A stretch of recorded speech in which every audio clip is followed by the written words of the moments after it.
Bonjour amis internautes, bienvenue sur DZ Mécano. Aujourd'hui je vais vous présenter le coffret Stanley Fatmax. Donc c'est le coffret 50 pièces de Stanley. Alors c'est un coffret qui est vendu en moyenne, alors il est décliné en trois versions. Il y a une version en 96 pièces, il y a une version en 50 pièces, donc c'est bien cette version là que je vais vous présenter. Et puis après il y a la version 25 pièces. Alors, le coffret 50 pièces que je vais vous présenter, il est vendu quand même, je trouve, un tout petit peu cher comparativement à des coffrets similaires. Donc, il est à peu près à 120 euros en moyenne. Ce qui est fait, qu'en général, on attend toujours les petites promotions pour l'avoir. En moyenne, la plupart du temps sur Amazon, il est vendu à peu près aux alentours de 100 euros. Et puis moi, je l'ai eu quand il y a eu la méga réduction. Donc, ils le font rarement, mais ça se fait. Alors il y a eu une méga réduction il y a 4 mois de cela et puis la réduction était de 50%. Donc du coup j'ai réussi à l'avoir à 50 euros carrément. Alors quand il y a les méga réductions par contre c'est pour écouler les stocks et du coup les délais de livraison sont assez longs. Alors certains internautes ils se sont un peu plaints de cette manière de faire parce que visiblement, ceux qui ont commandé en même temps que moi, en fait, pour pas mal d'entre eux, ils ont reçu un courrier de retour au bout de 2 ou 3 semaines, leur indiquant qu'il n'y avait plus de stock et que leur commande avait été annulée. Donc voilà, on va passer à la présentation du coffret. Alors, comparativement à d'autres coffrets, je dirais qu'ils pèsent quasiment le double du poids des coffrets qu'on a l'habitude de voir. D'ailleurs, on va voir au niveau des pièces qui sont fournies à l'intérieur. Vous allez voir au niveau du métal et tout. On va en reparler. Le coffret il est fait dans un plastique un tout petit peu flexible, donc suffisamment flexible pour qu'il ne soit pas cassant. Et par contre il est bien rigide, très très rigide pour bien protéger les pièces qui sont à l'intérieur. Alors au niveau de ce coffret là, ce que je déteste souvent, sur ces coffrets-là, en fait, ce que je déteste, c'est au niveau des charnières. Alors, au niveau de la charnière, vous allez voir, en fait, c'est pas une vraie charnière, en fait, c'est juste une charnière plastique, hein. C'est moulé dans le plastique directement. Moi, j'aime pas du tout cette manière de faire, hein. C'est un plastique un tout petit peu flexible, un peu mou, parce que je pense que de toute façon, à long terme, ça tiendra pas. La plupart du temps, ça casse. Alors certains internautes, ils ont bricolé des solutions, donc en venant sur ces pattes de support ici, ils ont mis de vraies charnières mécaniques, des charnières métalliques, en les vissant, les boulonnant, tout ça, mais franchement, ils auraient pu faire quand même un effort pour un boîtier vendu à ce prix-là. La version de ce boîtier qui est vendue à 100, qui est la version 96 pièces de ce boîtier-là, elle est vendue à peu près dans les 160 euros. Ils auraient quand même pu faire l'effort de nous mettre de vraies charnières sur cette boîte-là. C'est vraiment le seul regret que j'ai sur cette boîte-là. Alors au niveau des ouvertures, c'est des ouvertures en métal, hein. Là c'est vraiment en métal, il y a un système à ressort. Quand on ouvre la boîte, ça cliquette bien, franchement.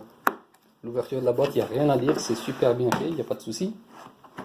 Donc au niveau du coffret, alors c'est le coffret Stanley, donc Fatmax, c'est du 50 pièces, je rappelle.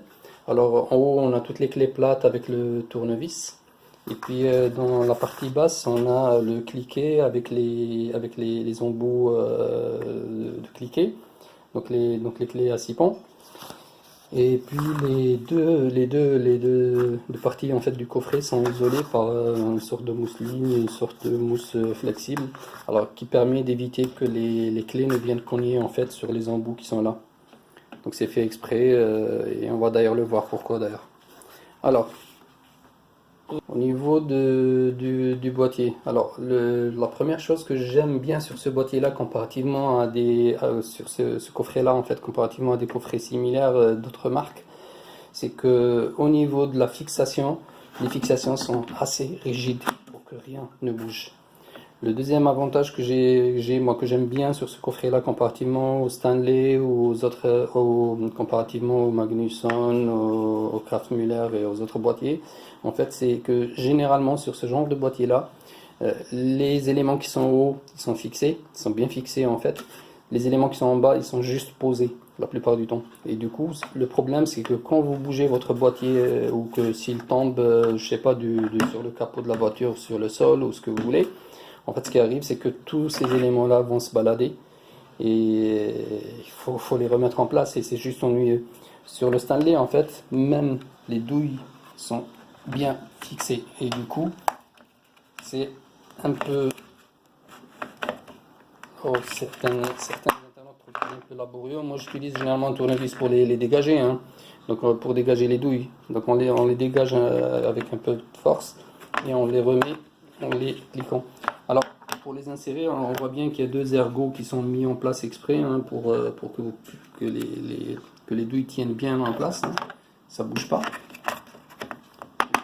On entend bien que ça clique parfaitement en fait quand c'est bloqué. Alors l'intérêt c'est que vous pouvez faire ça, vous pouvez soulever carrément votre boîte, rien ne tombe par terre. Si vous fermez mal votre boîte ou qu'elle se balade dans un coffre de camion ou qu'elle est ouverte, vous risquez absolument pas de perdre vos clés, il n'y a pas de souci par rapport à ça. Donc là c'est un bon point que j'aime très très bien moi sur la boîte Stanley. Alors après, il faut voir sur la durée, est-ce que ces fixations assez rigides ne vont pas s'user pour ceux qui utilisent le coffret très très régulièrement, les mécanos. Moi, je l'utilise personnellement pour du bricolage ou pour de la mécanique occasionnelle, donc ça va. Alors, au niveau du contenu, alors on va commencer par les clés plates. Alors, ce sont des clés, ce sont des clés à fourche d'un côté et puis à œil de l'autre. Donc, au niveau de l'œil, vous avez bien les 12 pans, hein, donc pour bien pouvoir positionner l'œil facilement. Les clés sont faites dans un métal qui est mat, donc qui est peint. Par contre, ce n'est pas la vraie couleur du métal, hein.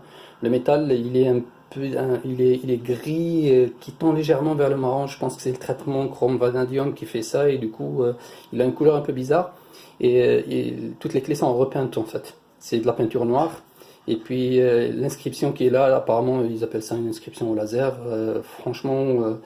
Si la couleur noire se barre, je ne pense pas que cette inscription quand même reste quand même sur les clés. Je sais pas trop. Alors pour les inscriptions, donc les clés sont inscrites d'un côté comme de l'autre, hein, donc c'est vraiment super facile à lire, super rapide. Je trouve ça assez agréable quand même. Voilà.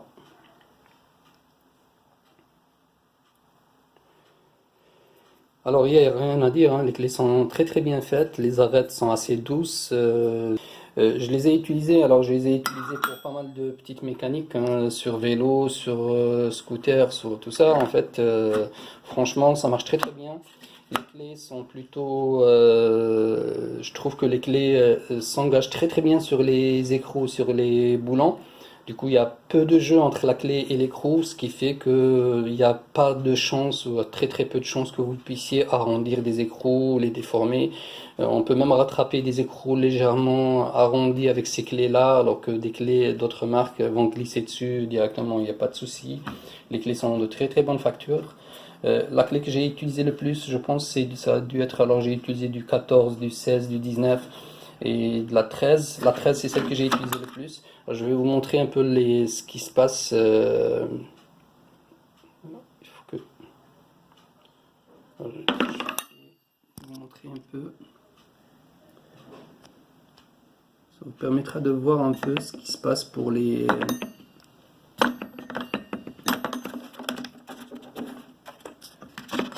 Donc voilà. Et en fait, vous voyez clairement que la couleur se barre quand vous utilisez la clé.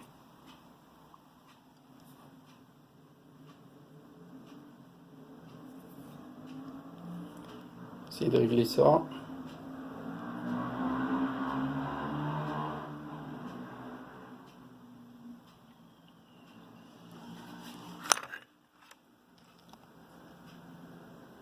Donc voilà, on voit bien que la couleur se barre, la couleur des clés elle s'en va, hein. Alors vous inquiétez pas quand vous voyez comme ça en fait, vous voyez à ce niveau-là les effets. Alors ce n'est pas le métal qui est écorché, hein. Franchement le métal n'a subi absolument aucune déformation, ça c'est juste un effet un effet de lumière, hein. C'est juste la couleur qui s'est barrée. Les bordures de la clé, les limites, les angles qui sont là, en fait, ils sont toujours en très très bon état. Il n'y a absolument pas abîmé, la clé n'est absolument pas bouffée, il n'y a aucun souci. Les clés, je trouve qu'elles tiennent vraiment très très bien, il n'y a aucun souci, c'est plutôt bien fait. Alors après, je ne les ai pas utilisées sur de la mécanique très très lourde. Je ne pourrais pas vous donner d'avis pour le moment parce que je ne les ai pas utilisés dans des conditions très très sévères. Alors pour les gars qui mettent des bras de levier dessus, qui rajoutent des tubes pour les prolonger sur 1 mètre et puis ceux qui tapent dessus au marteau, je pourrais pas vous dire si ça va tenir ou pas. Pour moi, oui, ça, ils ont l'air d'être d'excellente qualité. Après, on verra, hein. Si parce que là, je vais vous présenter d'autres coffrets dans d'autres vidéos. Et puis après, si j'ai du retour dans 4, 5, 6 mois sur l'usage de ces clés-là, je reviendrai certainement pour faire une vidéo globale qui regrouperait tous les coffrets et qui donnerait un avis sur ce qui se passe, sur les résultats, sur le vieillissement des clés. Alors au niveau des clés, elles sont très très complètes. Alors on part du 8 jusqu'à la clé 19, hein. Voilà. On part du 8 jusqu'à 19, toute la gamme est faite, hein. C'est 8, 9, 10, 11 jusqu'à 19. Il n'y a aucune valeur qui est sautée comme c'est souvent le cas dans d'autres coffrets. Vous avez absolument toutes les clés en fourche et en œil. Alors, pour la partie tournevis. Alors pour le tournevis, Stanley fournit ce tournevis là. Donc c'est un tournevis normal, hein, il n'y a pas de cliquet. Alors pour ce tournevis là, franchement, au niveau de la prise en main, c'est juste génial, hein. La poignée elle est très très bien. Il y a des sortes de petits creux au niveau de la poignée, donc c'est une sorte de gomme un peu particulière, assez dure quand même, hein. C'est pas de la gomme très très flexible, hein. Et ça tient très très bien dans la main, ça ne glisse pas, c'est vraiment génial. Personnellement, ayant une main un peu grande, je trouve que ça manque un tout petit peu de volume. J'aurais bien aimé que ça soit un peu plus gros pour que ça tienne facilement dans la paume des mains. Mais bon, sinon, c'est vraiment très bien. Alors, le tournevis, il est en un quart, hein. Sur le manche du tournevis, il y a un trou que Stanley met généralement sur ce genre de tournevis pour qu'on puisse faire levier, donc qu'on puisse introduire une tige et puis qu'on puisse faire levier.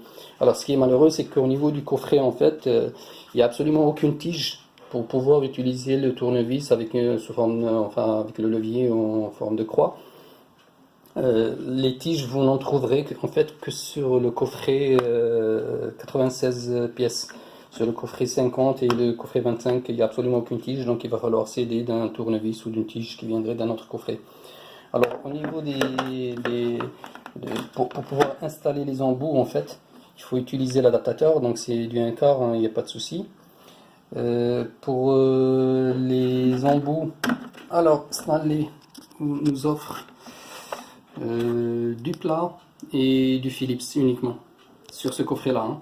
Ce qui est dommage, c'est parce que sur ce coffret-là, on n'a absolument pas de Torx, pas de Torx de sécurité, pas de sipon. Ce qui est vraiment très très dommage parce que le coffret est quand même assez complet pour faire de la mécanique en général. On aurait bien aimé avoir ces pièces-là, quoi. C'est vraiment dommage. Alors,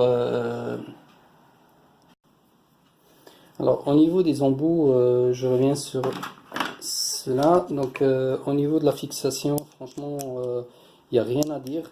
Alors c'est comparativement à d'autres tournevis ou d'autres embouts, en fait c'est assez dur, hein.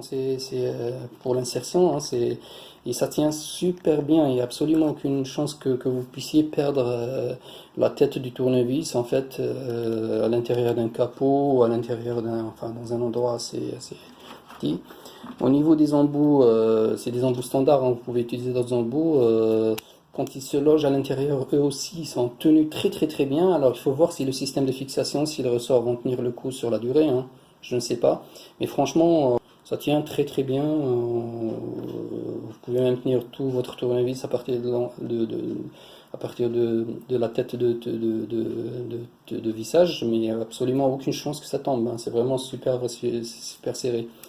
Alors pour les têtes de tournevis, alors pour les embouts de tournevis, personnellement je les ai jamais utilisés parce que j'ai des têtes en fait en ultra dur de chez Bosch que j'utilise tout le temps dans ma mécanique, donc ou dans les bricolages. Du coup je pourrais pas vous en dire plus. Alors on va détacher le porte-embout, on remet le tournevis en place. Hop. Et vous entendez, hein, ça claque super bien, hein, pour être remis en place. Donc là, on revient maintenant sur la partie, toute la partie cliquée. Alors pour la partie cliquée, franchement, c'est la partie cliquée la plus complète que j'ai vue sur les coffrets. Donc vous avez absolument les clés à partir du 10 jusqu'au 32. Oui, effectivement, la plupart des coffrets ils s'arrêtent au 24. Là, vous avez toute la gamme jusqu'au 32 et on ne saute absolument aucune valeur. Donc vous avez même le 18 qui est souvent sauté, vous avez le 28, le 30, souvent utilisé, le 30 et le 32 souvent utilisés pour les gros moyeux, enfin pour les écrous de moyeux ou pour la grosse mécanique en général. Vous avez absolument toutes les valeurs, il n'y a absolument rien qui soit sauté, hein. Il y a aussi l'embout lent, donc profond, qui a un joint en caoutchouc à l'intérieur, donc pour l'extraction des bougies, hein. Ça permet d'extraire les bougies sans qu'elles tombent, ou ça permet aussi d'aller remettre les bougies en place. Alors les clés. Alors les embouts, les clés, elles sont toutes en 6 pans, hein. Et franchement, moi je préfère largement le 6 pans au 12 pans qui commence à se généraliser un peu partout. Alors le 12 pans, il a tendance généralement à arrondir les boulons. Et puis certains utilisateurs disent que le 12 pans c'est mieux que le 6, c'est juste parce qu'on peut s'agripper au quart de tour sur un boulon. Du coup, il est plus facile à mettre en place. Personnellement, je préfère avoir un 6 pans, donc d'excellente qualité, qui tient le boulon parfaitement, et avoir plutôt un cliquet avec une très grande résolution, plutôt que d'avoir un cliquet médiocre et avoir des écrous de 12 pans qui finalement de toute façon vont abîmer vos écrous, hein. Donc là, ils sont bien fixés. Alors le cliquet c'est du 1,5, hein, il n'y a pas de, c'est du 1,5. Mécaniquement, il claque plutôt bien. Alors après, je ne sais pas sur la durée. Moi, je l'ai utilisé, contrairement à certains internautes qui se plaignent souvent des cliquets qui cassent facilement et tout. Honnêtement, pour l'avoir utilisé pour des serrages normaux, je n'ai pas eu de soucis. Ceux qui les cassent généralement sont des personnes qui les utilisent avec des manches, donc pour les rallonger, et puis ils les utilisent en mode bourrin pour aller visser ou dévisser des trucs hyper costauds. Alors ce qu'il faut comprendre, c'est qu'en mécanique, les écrous super serrés ou qu'il faut serrer très très fort ou très peu, euh, en général, en fait, on les fait avec les clés plates ou avec les clés fixes, hein, avec les manches, les clés en croix ou les prolongateurs de clés, mais vous les faites avec une clé fixe. La mécanique d'un cliquet n'est pas faite pour supporter les grosses pressions ou les gros efforts. Elle n'est vraiment pas faite pour ça. Le cliquet, il est utile parce que ça permet de faire des rotations dans des endroits exigus facilement, rapidement. Donc on l'utilise pour mettre ou pour défaire un écrou. Mais quand on arrive au bout, c'est soit on passe à une clé dynamométrique pour s'arrêter au bon effort, soit on passe à une clé soit une clé plate ou une clé à pipe par exemple, pour supporter un maximum d'efforts que elle on peut prolonger dans ce cas-là, et sur laquelle on peut éventuellement même taper au marteau et pour défaire des écrous, quoi. Après, ceux qui ont des gros problèmes avec de gros écrous bien rouillés, je vous conseillerais franchement de passer à une clé à choc, quoi, carrément. Alors au niveau de, au niveau du cliquet en lui-même, c'est du 1,5. Il claque plutôt bien, la mécanique elle est bien faite. Ce que j'aime bien, c'est que toute la partie mécanique, elle est au niveau de la tête, elle est juste enfermée avec deux simples écrous Torx. Et en fait, une fois que vous ouvrez les Torx, vous accédez à la mécanique en dessous, vous pouvez la huiler, vous pouvez le regresser à nouveau, vous pouvez changer les billes. Franchement, c'est super simple à manipuler, c'est vraiment très bien. Au niveau de l'insertion des embouts, donc pour l'insertion des embouts, donc c'est le système où il faut appuyer sur le petit bouton pour libérer la bille, hein. Donc voilà, vous insérez votre écrou, enfin votre embout, vous l'utilisez, et puis après vous appuyez à nouveau, vous retirez sans effort votre embout. Alors l'embout en place, quand il est en place, franchement, il bouge pas, il est vraiment bien tenu, il n'y a aucun souci par rapport à ça. Alors ce que je regrette sur cette clé là par contre, ce que je regrette, c'est le système à ergot en fait pour changer pour le verrouillage du sens de rotation. Le système à ergot, je le déteste parce que tout simplement, quand vous êtes dans des endroits très très exigus, ce qui arrive souvent, c'est que cet ergot là qui dépasse, vous le voyez bien, il dépasse. il va venir cogner sur certains éléments mécaniques et du coup il va vous changer le sens de rotation de la clé. Vous êtes obligé de retirer votre clé, le remettre en place, la remettre en place et c'est un peu lourd. Au niveau de la poignée, c'est du caoutchouc Stanley, hein, c'est le même à peu près presque le même que celui qui est utilisé sur le manche du tournevis. Franchement, la tenue elle est très très bonne, c'est agréable, ça ne glisse pas, c'est vraiment super. Alors le manche il est sur le prolongement de la clé, hein. Il n'y a pas de décalage. Certains internautes ils aiment plutôt les clés où on a la clé qui fait ça et puis elle ressort ici pour pouvoir protéger en fait les doigts qui sont en dessous, que ça ne vienne pas taper sur les éléments mécaniques. Personnellement, je considère que ça n'a aucun sens de préférer un système à un autre. Parce que dans des endroits où il y a très peu d'espace aussi, on n'a pas envie que la main au-dessus, elle tape sur la mécanique. Donc on aurait préféré avoir une clé alignée. Je pense que l'idéal, c'est vraiment de posséder les deux, d'utiliser l'une ou l'autre en fonction de la position, de l'espace disponible. On va pas comparer deux systèmes qui sont complètement différents, quoi. Ça n'a aucun sens. Alors, le cliquet, alors si je me souviens bien, je pense que c'était un 60 ou 68 points. Alors on va le voir hein, rapidement, donc on va le mettre comme ça et on va tourner d'un quart. Ah, je change. Donc, là je suis bien aligné. 1, 2, 3, 4, 5, 6, 7, 8, 9, 10, 11, 12, 13, 14 et puis 15. Ouais, donc en fait c'est un 60, il a 60 crans, ce qui est vraiment pas mal. Il y a mieux, d'accord. Je dois avoir du 72 et du 96 ailleurs. Mais là, c'est vraiment, je trouve ça vraiment pas mal pour une boîte achetée à 50 euros. Franchement, ça vaut la peine. Voilà, donc avec le cliquet, donc Stanley fournit la petite rallonge, fournit la grande rallonge. Donc quand vous voyez les rallonges, alors au niveau des rallonges, vous voyez à l'intérieur la couleur, la vraie couleur du métal. S'il y a une grille légèrement marron, hein, il est un peu bizarre. Et puis de l'extérieur, c'est toujours que de la couleur, que de la peinture qui de toute façon va se barrer d'ici quelques temps. À l'usage, donc avec les frottements. Il y a la partie, je vais vous montrer, la partie cardan, hein, le truc, la rotule donc, qui permet d'attaquer les rotations dans des angles, sous des angles différents. Il y a pas de, elle est plutôt pas mal faite. Après, au niveau robustesse, tant que j'ai pas de retour, je pourrais pas vous en dire plus. Mais ça sent le matos qui est bien fait. Il n'y a pas de souci par rapport à ça. Enfin, la tenue en main, tout ça, c'est vraiment agréable. Alors, mon regret, c'est que il n'y a pas d'adaptateur 1,5 vers 1/4 sur le cliquet.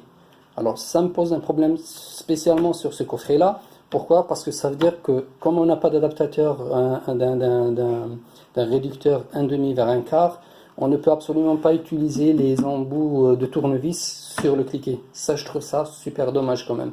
On est obligé encore une fois d'avoir soit utiliser les embouts de tournevis uniquement avec le tournevis qui est là, ou alors aller s'acheter un tournevis à cliquet pour pouvoir utiliser les vis avec le cliquet.